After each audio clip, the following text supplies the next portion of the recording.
नमस्कार, मैं राजीव चौबे, राष्ट्रीय चेतना न्यूज़ के लिए। जैसा कि आप सभी जानते हैं, पूरे प्रदेश में नगरीय निकायों के चुनाव हो रहे हैं और आज हमारे साथ हैं श्री सुरेंद्र कौशिक, जिलाध्यक्ष भारतीय जनता पार्टी दुर्ग। नमस्कार सुरेंद्र जी। नमस्कार जी। सुरेंद्र जी, इस चुनाव को लेकर भारतीय जनता पार्टी के लिए दुर्ग नगर निगम में प्राथमिकताएं क्या हैं? भारतीय जनता पार्टी ये पुराना 5 साल को छोड़ दो, उसके पहले भारतीय जनता पार्टी की यहाँ पे महापौर थी। एक विजन और मिशन के साथ सरोज पांडे ने 2003 से लेकर 2003 तक 2 कार्यकाल में उन्होंने काम किया।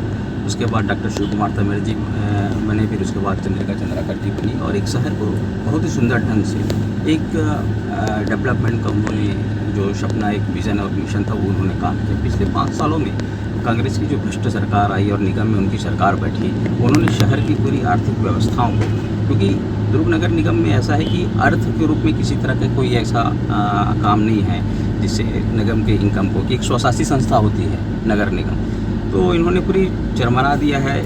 यहाँ पे 75 करोड़ का कुछ का इसका एफडी था, उसको उन्होंने तोड़ के इधर उधर का बंदरबात कर दिया है। तो आने वाले समय में जब हमारी सरकार 15 तारीख को बैठ जाएगी, महापौर यहाँ पे हम चुन के आ जाएंगे, तो उसको देखिए व्यवस्थित प्रोग्राम के साथ टाइम टू टाइम एक बना के हम उसको कार्य करेंगे। निश्चित रूप से अर्थव्यवस्था को तो आप सुधार लेंगे, क्योंकि अभी तक डबल इंजन की सरकार की बात होती थी, अब तो ट्रिपल इंजन हो गया है। क्योंकि केंद्र में भी आपकी सरकार है, प्रदेश में भी सरकार है और नगरीय निकाय में यदि आपकी सरकार बन जाती है तो निश्चित रूप से आर्थिक समस्याएं आपको देखने नहीं मिलेंगी, आपको पर्याप्त समाधान मिल जाएंगे। जो पिछले 5 साल कांग्रेस की सरकार ने तुष्टीकरण की नीति के तहत शहर के सौंदर्यीकरण का सत्यानाश करते हुए और जो दुर्गति अतिक्रमण के माध्यम से की है, आप पुराना बस स्टैंड से लेके इंदिरा मार्केट तक शहर के बीच में एक वर्ग विशेष को बैठाया गया है। अच्छी तरह से याद है हमको कि पिछले विधानसभा चुनाव से पूर्व तत्कालीन सीएसपी जो ट्रेनी थे, उनकी मदद से वो पूरा अतिक्रमण हट गया था। आज वो उस अतिक्रमण को कांग्रेस की सरकार के आते ही फिर से वापस स्थापित कर दिया गया। तो इसको आप किस तरह से सुलझाएंगे, इस अतिक्रमण की समस्या को? क्या उनका आप व्यवस्थापन करके देंगे?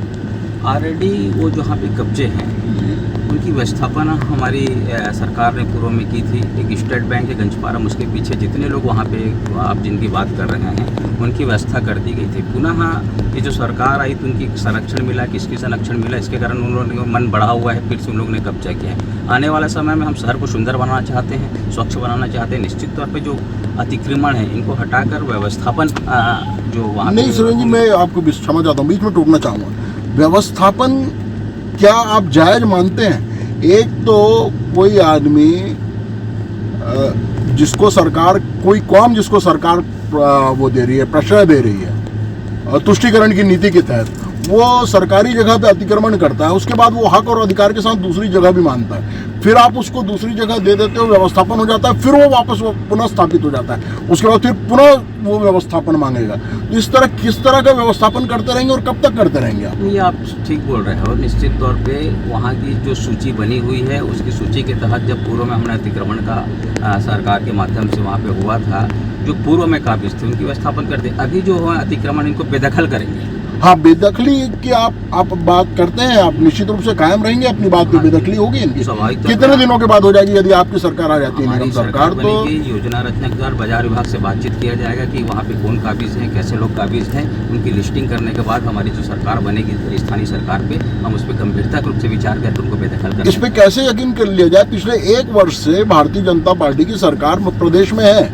विधायक आपके हैं, लेकिन इस दिशा में कोई भी किया गया प्रयास जनता को नहीं दिख रहा। आप हो सकता है आप लोगों ने किया, लेकिन जनता को ऐसा कोई प्रयास नहीं दिख रहा है। अतिक्रमण हटाने के लिए पूर्व में भी हम लोगों ने बाजार का विकेंद्रीकरण किया हुआ था कि जो गुमटियाँ और ये वेंडर जो लगते हैं उनको हटाने के लिए, जैसे सब्जी मार्केट का विषय करें तो हमने गोरसी में एक सब्जी मार्केट बनाया। नहीं, मैं विशेषकर उनकी बात कर रहा हूँ जो इंदिरा मार्केट में जो एक तुष्टीकरण की नीति के तहत जिनको बसाया गया, उनके व्यवस्थापन के लिए, उनको हटाने, बेदखल करने के लिए कोई प्रयास आपके सरकार द्वारा, राज्य सरकार? लगातार विधानसभा चुनाव हुआ, फिर लोकसभा चुनाव आ गया, फिर नगरीय निकाय, उसके ऊपर गंभीरता के साथ यहाँ सर के विधायक और हमारी सरकार उसमें और हमारे संगठन की तरफ से हमने भी विचार किया है। एक बात और आपसे पूछना चाहूँगा, आप राजनीति में कब से सक्रिय हैं?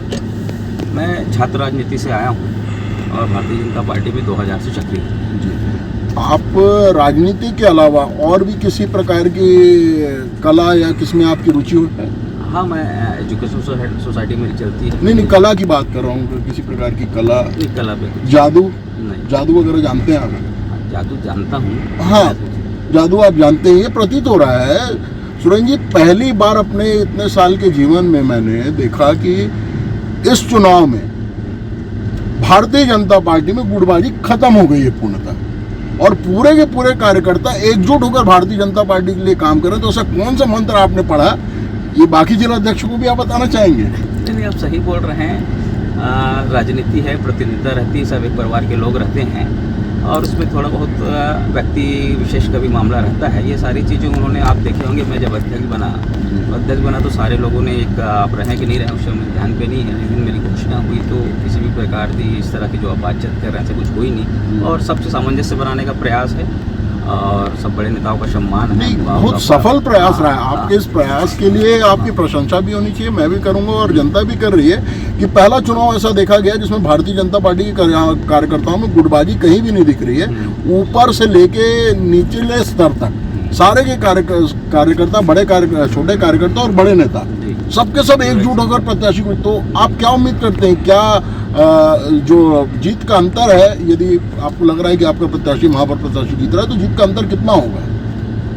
जिस तरह से लोकसभा और विधानसभा को, वैसे जीत से हम जीतेंगे। पार्षदों में आपका क्या कहना है कि कुल कितने पार्षद आपकी भारतीय जनता पार्टी के जीत के आ जाएंगे? पार्षदों में हम कम से कम 40-45 सीट जीत के आएंगे। योग्य कार्यकर्ताओं की योग्यता से बड़े नेता या बीच के नेता कुछ डर के उनको आगे नहीं बढ़ने देना चाहते, वो स्थिति अब नहीं रहेगी, आपका कहना है? हाँ, जो योग्य, जिसमें योग्यता है, किया कि सामंजस्य बना के वैसे अध्यक्ष बने, उसी तरह से फिर रास्ता निकालेंगे। इसमें होती है, मतलब योग्यता का सम्मान होगा आपके कार्यकाल में। आपकी जो कार्यकारिणी बनेगी उसमें शक्ति केंद्र से लेकर जिला कार्यकारिणी तक योग्यता के हिसाब से आप योग्य लोगों को ही लेंगे, होगा, ऐसे लोग बने, योग्य कार्यकर्ताओं को ही आप लेंगे। चलिए, आपके साथ इस चर्चा में बहुत सारी नई जानकारियां हमको मिली, और इस निर्वाचन के लिए आपको अग्रिम शुभकामनाएं। दुर्ग नगर निगम को छोड़ के अन्य जो आपके दुर्ग जिले में अन्य निकायों में भी चुनाव हो रहे हैं, हाँ, उसके बारे में भी आपका कहना है कि यही स्थिति है जो दुर्ग की है? निश्चित तौर पे 3 नगर पंचायत, 2 नगर पालिकाएं हमारे जिले में आता है। संगठन जिले पे उदई, पाटन, धमदा नगर पंचायत है, कुम्हारी, अमलेश्वर हमारी नगर पालिका, वहाँ भी बहुत अच्छी है। मैंने 2 बार एक दौरा करके आ चुका हूँ।